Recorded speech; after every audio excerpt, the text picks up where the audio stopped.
Mr. Excuse me. Mr. Secretary, welcome. Just a couple questions. I'm trying to get to some points here. As mayor of South Bend, did you have operational oversight over the airport? No, that was a county body. County project. And as your tenured mayor, were there major highway projects either initiated or completed during your tenure there? Yeah, probably the biggest was the effort that we did with the highway pair that goes through the heart of our city. It was It's I-90? Street and Main Street. Say again? Is that I-90? No, it was originally US 31. We got a relinquishment from the state to get it done. Proud to say we got an award from the US DOT on that work. What was the approximate budget of that? Do you recall? Just The approximate. particular project that we're doing on the streetscape, that was about a $25 million project. Streetscape, okay, 25 million, thank you. You know, I understand that in South Bend that you wanted to construct a new train station downtown. How did that go? Well, we didn't initiate a project to build a train station downtown, but certainly something that I believed as mayor could benefit the city, and still hope someday that that could become a reality. In order for it to become a reality, there'd have to be cooperation from the freight railroads that have a lot of the right-of-way that goes into it, and a level of funding that, at least on my watch, was not present at the city level. But I'm hopeful that, obviously, there's new leadership in South Bend doing a great job. But I'm hopeful that one way or another they can enhance rail connectivity, because I think it really benefit the community. Yeah, I did read about the South Shore line there at the airport and the Amtrak station somewhere in the Netherlands between downtown. I draw on that experience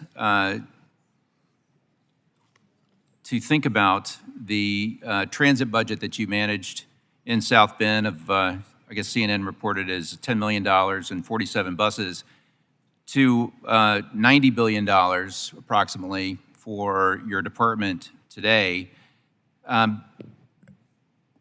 You know, given this experience and having demonstrated a superior work ethic, I was going to ask that you draw attention in your $90 billion budget to properly staff the New York Terminal Radar Approach Control.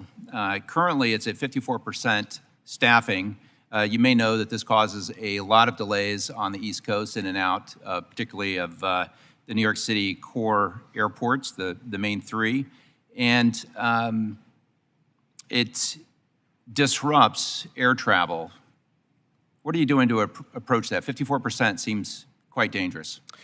Well, it's not dangerous in terms of safety, but I agree that it's unacceptable. While we always make sure that there is adequate staffing to safely manage flight operations, when you're at 54%, what happens is that you have far more overtime going on. Yeah. And in the worst case, if there were some perceived or potential risk to safety, it could even lead to ATC staffing-driven flow measures that could impact cancellations and delays. Now, let me be very clear. Are there safety measures for overworking our air traffic controllers? Because absolutely, yeah, of course. 4% sounds almost like everybody's working double shifts. The fatigue requirements are always met at N90 or any other facility. But look, I think we're actually largely on the same page here. And so the thing I would want to I would emphasize just when you say that it's not dangerous, is that because flights are being canceled in and out of the New York corridor? This is the thing I want. Yeah, this is the thing I want to emphasize, right? If I'd love to be able to answer. Inconvenience, or yeah, please. Would love to be able to answer your question. Sure.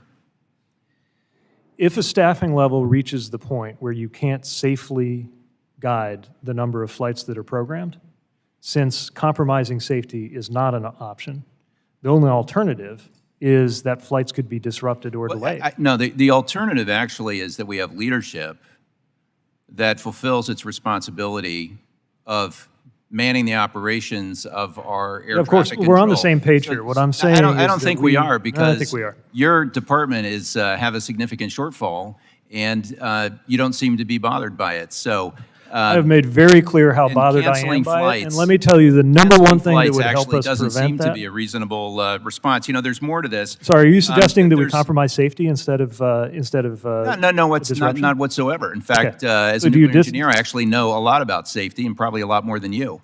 So what I'm suggesting is that you have a responsibility with a $90 billion budget to administer it. I realize that's a stretch from a $10 million budget of your experience.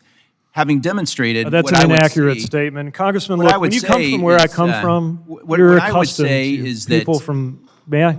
I know a lot of people from a lot of places, so May I? when I see, Am I going to get to answer your question or not?